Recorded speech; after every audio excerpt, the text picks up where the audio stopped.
નમસ્કાર, આપ જોઈ રહ્યા છો સીએનસીસી ગુજરાત. ગત રાતે પાટણના જૂના સર્કિટ હાઉસ ખાતે એનએસયુઆઈ દ્વારા એક મિટિંગનું આયોજન કરવામાં આવ્યું.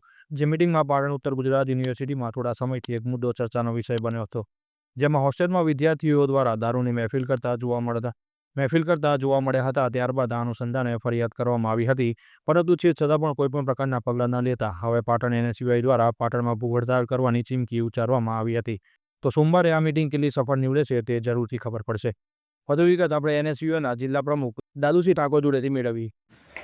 પાટણ એનએસયુઆઈ દ્વારા જૂના સર્કિટ હાઉસ ખાતે એક મિટિંગનું આયોજન કરવામાં આવ્યું છે.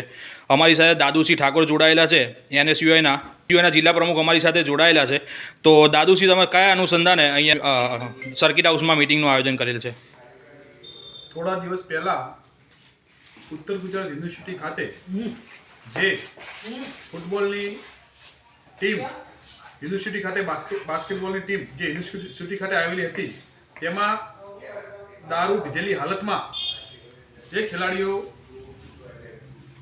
મળી આવ્યા એ બાબતને લઈ અને આવવાવાળા સમયની અંદર આ ઉત્તર ગુજરાત યુનિવર્સિટીની અંદર કોઈ દારૂની મહેફિલો જે થઈ રહી છે એ થાયને એને લઈ અને જે વિદ્યાર્થીને જે પડતી વિવિધ મુશ્કેલીઓ એ બાબતને લઈ અને સોમવારના રોજ અમે ભૂખ હડતાળ ઉપર ઉતરવાના છીએ કે જે ગુનો પોલીસ સ્ટેશનની અંદર નોંધવાનો હતો એ નોંધ્યો નથી.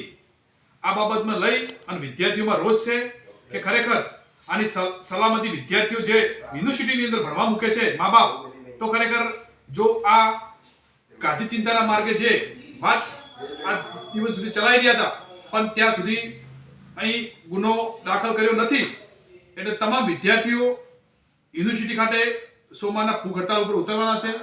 અને આમાં જે પણ કાર્યવાહી કરવી પડે એ અમારે સરકારને પણ નમ્ર વિનંતી છે કે આ વિદ્યાનગરી છે, એટલે આવી જે ગુનાહિત પ્રવૃત્તિઓ થાય છે એને રોકવા માટે ગુનો દાખલ કરવામાં આવે એ બાબતને લઈ અને અમારા પાટણ એક્ટિવ ધારાસભ્ય ડૉક્ટર કિરીટભાઈ પટેલ પણ જોડાવાના છે અને પ્રદેશ પ્રમુખ પણ આવવાના છે. એટલે તમામને આહવાન છે કે આવી ખરેખર યુનિવર્સિટીની અંદર જો આટલું બેફામ આવી જો મહેફિલો દારૂની માણવામાં આવતી હોય તો તમામને નમ્ર વિનંતી છે કે આનો ગુનો દાખલ થવો જોઈએ, જેથી કરીને આપણે જે વિદ્યાર્થી ભણવા માટે આપણે મૂકીએ છીએ એની સલામતી જળવાઈ રહે.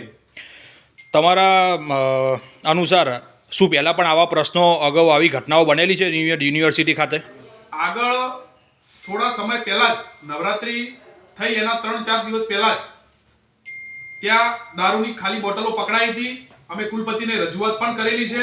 એના આગળ પણ અમે ખાલી જે ગેસ્ટ હાઉસ છે સરકારી યુનિવર્સિટી, ત્યાં દારૂની બોટલો પકડાઈ, પરંતુ એમાં કોઈ પણ કાર્યવાહી કરવામાં આવેલી નથી. આગળ ભાઈ કોઈ ગુનો નોંધવામાં આવેલો નથી. એટલે જ આ ફરીથી આ યુનિવર્સિટીની અંદર વારંવાર યુનિવર્સિટીની અંદર ફરીથી આ દારૂની બોટલ સાથે મહેફિલ માણતા જે આવા જે વિદ્યાર્થીઓ ન કહી શકાય પણ કે નબીરા કહી શકાય, અને જો ખરેખર આવા રાજકીય દબાણ હોય અને જો વિદ્યાનગરીની અંદર જો રાજકારણ કરવામાં આવશે અને જો તમે ગુના ના નોંધો તો આ એક વિદ્યાર્થી માટે ને જે ભણવા મૂકે છે મા બાપ એમના માટે ખરેખર આ ચિંતાનો વિષય છે.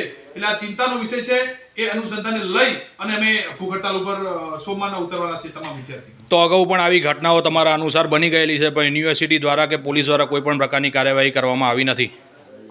આગળ જે ઘટના ઘટી છે એ બાબતમાં લઈને કોઈ કાર્યવાહી કરવામાં આવી નથી. એના અનુસંધાનમાં ફરીથી આ ઘટના આવી બની છે અને આ યુપી બિહારના બની જાય યુનિવર્સિટી, એના એ ખરેખર આ એક ચિંતાનો વિષય છે. એનો ચિંતાનો વિષય તમામ મા બાપ અને વિદ્યાર્થીગણ એ તમામને મારી નમ્ર વિનંતી છે કે સોમવારના તમામ આવો અને ભૂખ હડતાળ આ જે વિદ્યાર્થી છે એમને જે અહીં દારૂ પીતેલી હાલતમાં પકડાયા હતા એના ઉપર ગુનો નોંધવામાં આવે એ બાબતને લઈ અને ભૂખ હડતાળ કરવાના છે.